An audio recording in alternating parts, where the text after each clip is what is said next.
This is Why Am I a Mets Fan? A podcast hosted by Samantha Croston and Ashley Wenskoski.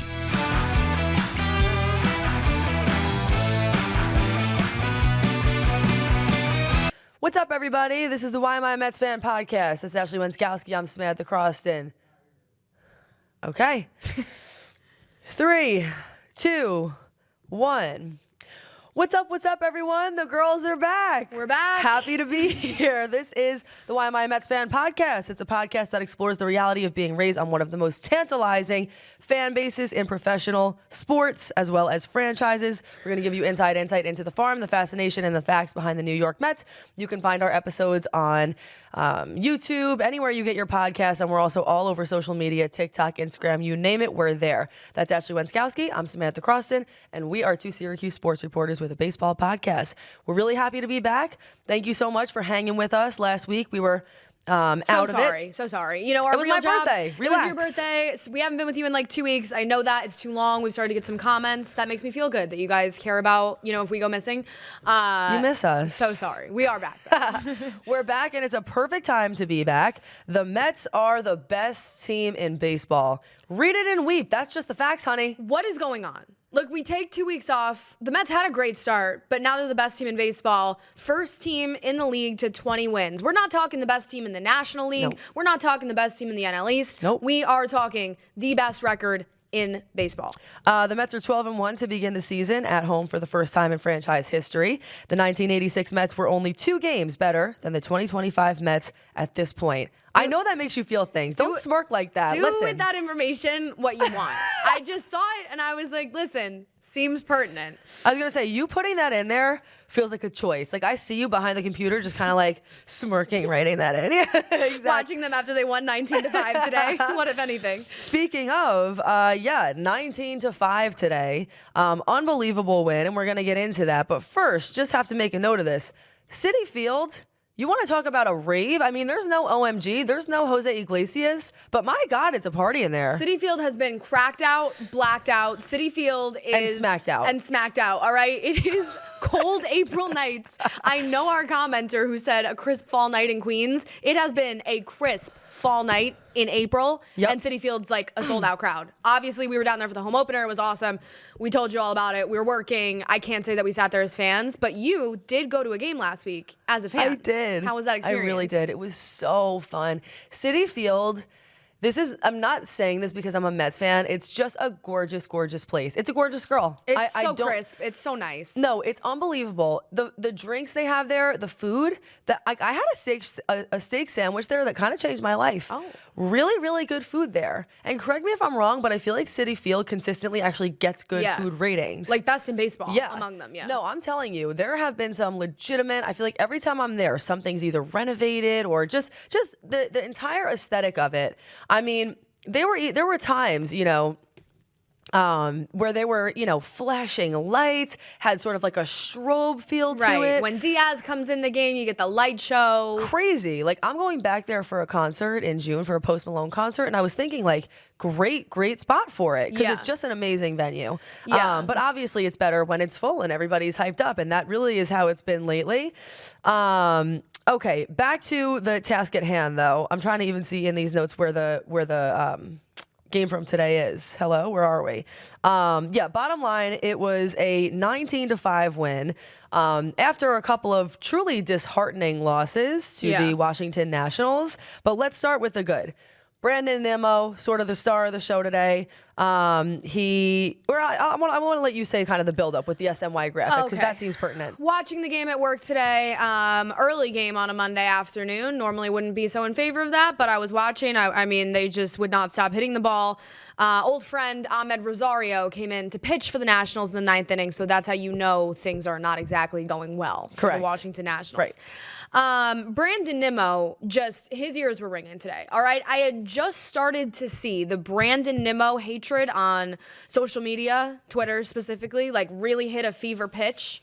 Nimmo, like, we cannot sugarcoat it. SNY put up a graphic during today's game before he decided to lose his mind. That was astounding. The graphic said that since last year's All-Star break, 2024, he's been hitting just 190 with 11 home runs, 34 RBI, and that's the lowest batting average in baseball over that time period for like a regular everyday player with minimum 350 plate appearances. He heard you. He saw the SNY graphic. Somebody told him about it. And then today he like lost his mind. He had 2 home runs, 9 RBIs, tied a franchise record. Nimmo just, he had one job to do and he did it. Yeah, I'd like to start a dialogue about the SNY graphic team because I feel like they are cooking pretty much at all times. No, they have agendas. Like they're cued into what the fan base is thinking, so they're like, let us just double down and kind of show everybody and put some facts They're up like, there. oh, some gasoline on this fire? Nice. Sure. Nice. Fuel to the fire kind of crew you got going on there. Yeah, it was fantastic. He had a grand slam, a 3-run home run. It tied Carlos Delgado in 2008. He's the 10th player in Mets history with 2+ home runs and 7+ RBIs in a game, and the first since Yoenis Cespedes on August 21st, 2015. I mean, that's amazing. That's amazing just to be able to say that you had that kind of day once, ever. And listen, hopefully it gets something legitimate started for Nimmo at the plate. I know there's been a lot of dialogue, right? You can't argue with that stat. 190 since last year at the All-Star break is literally god-awful, horrific. You should not even be in the starting lineup if that's what we've got going. However, I will say I thought the social media discourse to begin this year, last year aside, he sucked in the second half last year, was a little out of hand because I don't think he was having horrible at-bats. He was hitting balls hard. It was like I was seeing Brandon Nimmo every night, and he might have been 0 for 4 or 1 for 4, but he wasn't completely hopeless, clueless, lost in the forest. I actually totally agree with that. I feel like there were times where he actually was getting or hitting with more power than we saw in the back half of last season, but it just wasn't like quite far enough. But to your point, good at-bats. I agree. Listen, end of the day, it's one day. Yeah. We need to see what kind of consistency Nimmo brings into the season. But I think you saw today just what kind of power the Mets truly have available to them when everybody is hitting. And it really is remarkable when everything clicks. Everybody hits. Wasn't just Nimmo. McNeil was 2 for 5. He had a home run, 3 RBI. Francisco Lindor was hit by a pitch twice in the same inning. How that bizarre. Was strange, to be honest. He led off the inning, hit by a pitch, came back around, they batted around, hit by a pitch again. That has to have only have happened a few times in baseball, like ever. Need the stat on James how Buckley? many... Yeah, James Buckley or anyone else who's listening who's really in the weeds on the stats, please let us know how many times that's ever happened in baseball because I would love to know. Yeah. So that's the hitting. You also have the pitching. I mean, you must have been in there with a grin on your face watching what's going on here. No, the gaggle has been gaggling. Listen, give it up for the gaggle. We already used that, but give it up for the gaggle. The Mets have the best record in baseball because they have the best team ERA in baseball still, which is 2.63. I mean, you are throwing out there Canning and Tyler McGill and Clay Holmes 3 out of every 5 days, and they're just lighting it up. Unbelievable. I should mention that the 2 losses that the Mets did have that were really, really, really ugly were, at least in my opinion, not fully the result of bad pitching. One of them, the most recent one, they lost 8-7. Butto that was the bullpen, Yeah, there was some struggles there. But honestly, there were other things at play, like mistakes that shouldn't have been made, fielding errors, offensive errors, all that kind of stuff. I really am happy, completely pleased, truly have very, very few notes on the pitching, even on the bullpen. I mean, it wasn't a great day for Butto that day, but I mean, even Edwin Diaz. We haven't really given him enough flowers, but he's been doing a phenomenal job to start the season. My tweet of the week. All right, the bullpen, in my opinion, has started to at least become human again. Like, the Mets pitching staff as a whole was superhuman to start the year, all around, starting pitching bullpen. The bullpen, Minter gets hurt this week. Butto kind of single-handedly loses that game from the 7-run lead. Diaz he has 7 saves through the first month of the season, so can't argue with that. Gorgeous. He also has a 4.5 ERA. I would like to say that Edwin Diaz has been, I think, saved a little bit by he's come into a couple of situations where he's had a 4-run lead, a 3-run lead, and then has had a little breathing room. My tweet of the week, which I sent to you earlier this week because it was so funny, from Becca at R Talks Mets. It goes, Edwin Diaz takes the mound. You blink. There are now 45 runners in scoring position. A base hit or a sac fly will lose the Mets the game. Bam, he strikes out the next 3 batters. What were you worried about, you fool? Never a doubt. No, literally. That's Edwin Diaz. The Edwin Diaz experience is not for the faint of heart. He's the player that drives you to drink. Yeah. You know what I mean? Right. Like you've already taken the shots by the time he saves it and they win. I'm just doing air cigarettes right now, just to calm myself down. Like, everybody relax, I'm not a smoker. I'm just saying, that's how it feels. Yeah. It is like it's almost like he cannot turn it on until he's in a high pressure situation. I said that to you this week, and I don't get it. Like, he faces the first two batters. We saw it. You all know the game I'm referring to, that tweet was sort of about. He gives up like 2 or 3 runs, but he still saves it, and they still win it. Gives up the homer, and then he strikes out the side. Like, why can't we just do that originally? No, I know what you're talking about, because wasn't that a game against the Phillies, and he let up like a 3-run homer or something? I am telling you, my dad was sitting next to me on the couch, and he's like, even if they hit a 3-run homer, it'll still be fine, because it's almost like that 3-run home run was like inevitable. Yeah. It was like, well, of course that needs to happen, or else Edwin Diaz is not going to wake up. But what is the science behind that? Like, I'm actually not even joking right now. Does Edwin Diaz need to warm up for longer? Like, what is going on? Because that is somewhat of a pattern. Like, Diaz will come in and like kind of be horrific and terrible for a few batters, and then all of a sudden something clicks, he turns it on. Does he just like to perform under pressure? Who's to say? I think, honest to God, like, as a closer, maybe that is a part of it. Like, you aren't used to being in high pressure situations, and maybe there's something about that just mentally gets him more ready. But I know what you mean. Rush. It's like, yeah, maybe he just needs an adrenaline rush. I don't know what it is, but it definitely is nerve wracking. Either way, to your point, yeah, the pitching has been remarkable. Today is, again, a great day for the Mets, because it in a way, this felt like a little bit of a turning point. Yeah. After yesterday's loss, which was compounded by the loss a few days ago. That was a 5-4 loss, where there was, at the end, this kind of dribbler, and at first it feels like the Mets are coming back, and then they lose the game, and McNeil. And was it a hard play? Yes, but should that have happened? And should the guy have scored on a single? And all? You're in the major leagues. I can't. All this kind of stuff, right? But there were people, and by people, I do actually mean like Frank the Tank, who were like, no, because this is going to be the catalyst after the loss. This is going to be the catalyst, and they're going to lose a million games in a row now, and Juan Soto is never going to hit again. And you know how that goes. You know there's a part of Mets fandom that just does that. Steve Cohen was even like, I'm feeling nervous. I'm like, relax. All right. Everybody has high blood pressure. I would just like to say that the Mets, and this is not, I have the negative Mets fan thing that's been long established throughout this podcast, that I will never lose that part of my brain. But like, they're the best team in baseball through the first month of the season. They just hit 20 wins. I need everybody to relax. Like, take your blood pressure and bring it down a few levels. I saw the Frank the Tank thing. Even Steve Cohen, because he is in fact one of us, does expect this to end at some point. He tweeted last week, we need to keep riding this wave. There will be mean reversion at some point, but there is something special happening at Citi Field. He's like, yeah, we will have a backswing inevitably, so enjoy it while it lasts. Mean reversion. Using that from now on. I don't even know what that means, but I don't think I want to. Same to all those points, no notes. But honestly, it's like, you guys have to understand something, which is that the Mets truly are the best team in baseball. Ashley put in a little note here, because we know that we still have a large Dodgers fan base. Hello. The Dodgers, hi you guys, started the season 8-0, have gone 10-10 since.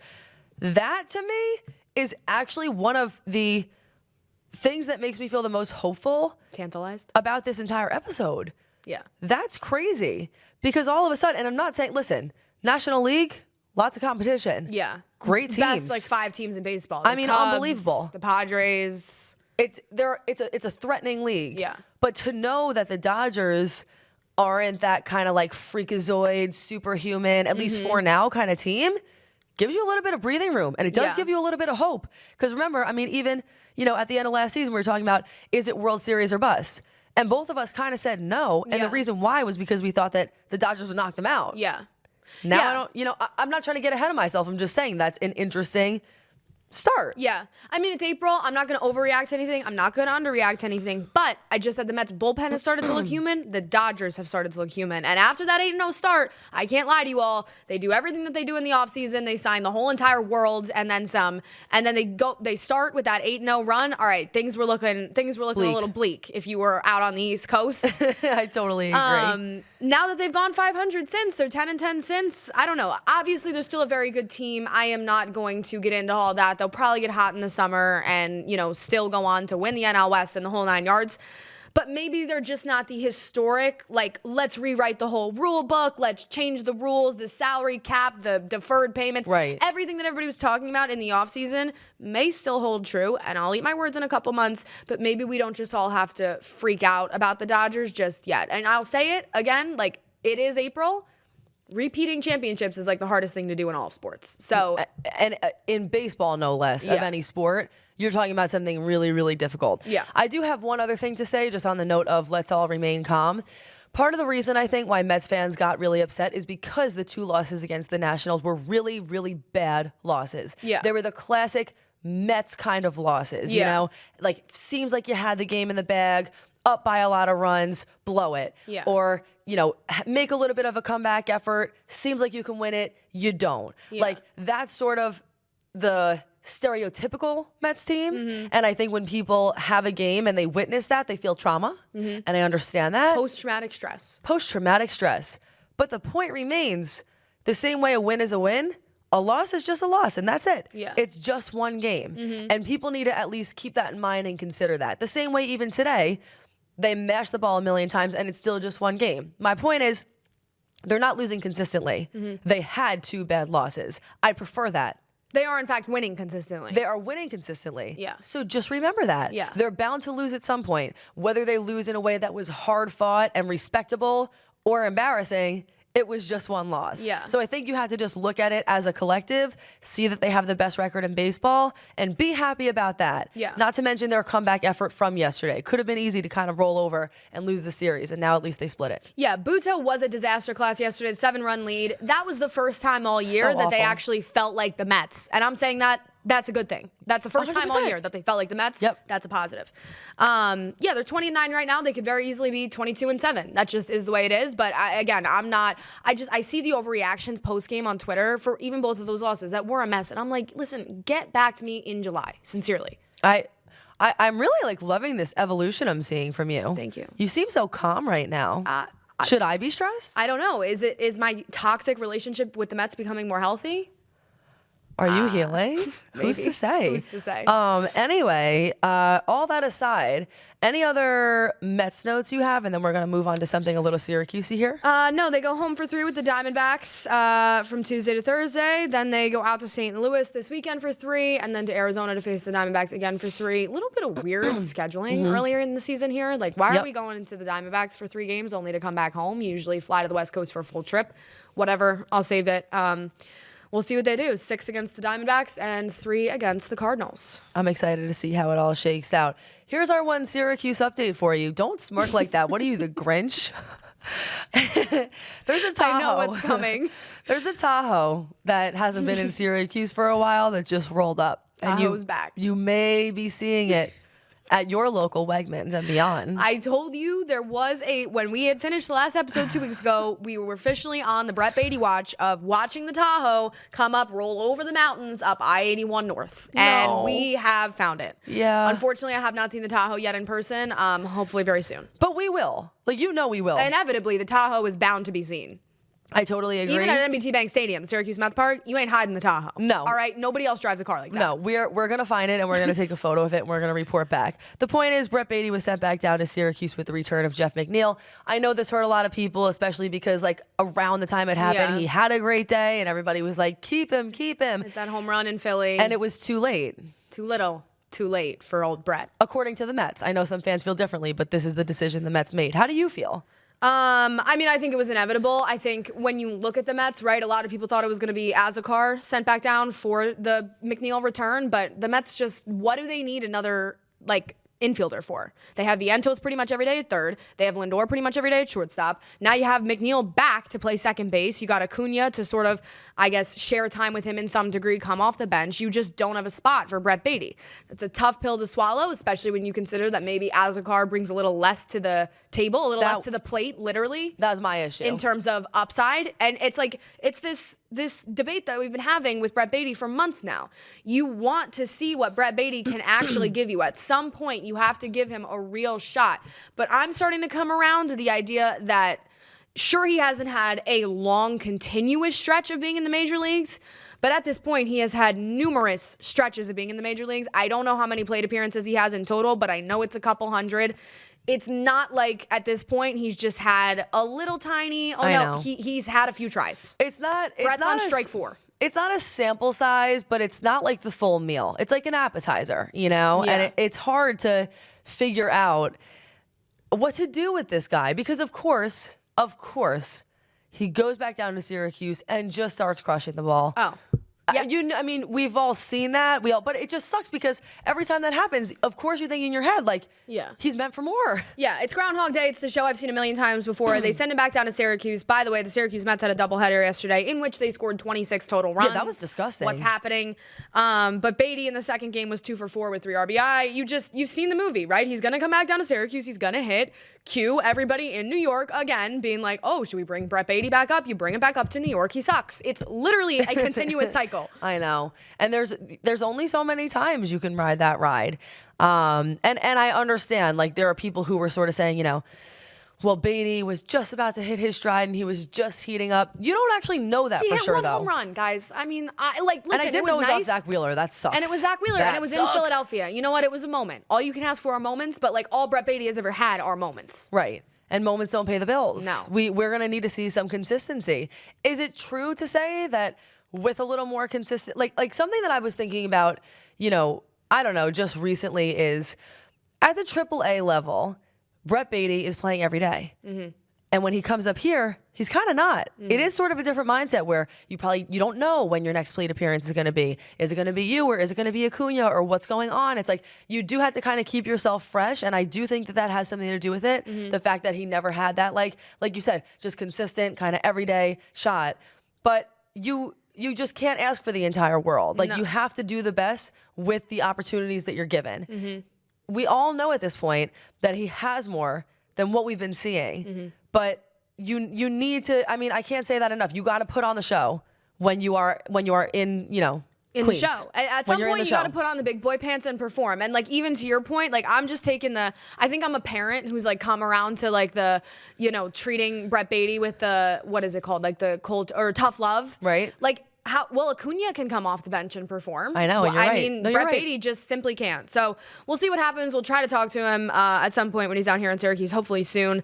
Carlos Mendoza, for whatever it's worth, said it was not an easy talk with Baty about sending him back down. He said it's a different feeling for him now, going back to AAA, knowing that he can play at this level as opposed to struggles, although he still was struggling. We're sending him because there's not going to be enough playing time. He'll be back. I mean, if I'm getting sent down, that's nice to hear that I'll be back. Same. I'm still not happy to see the one-way ticket to Syracuse. Not one way.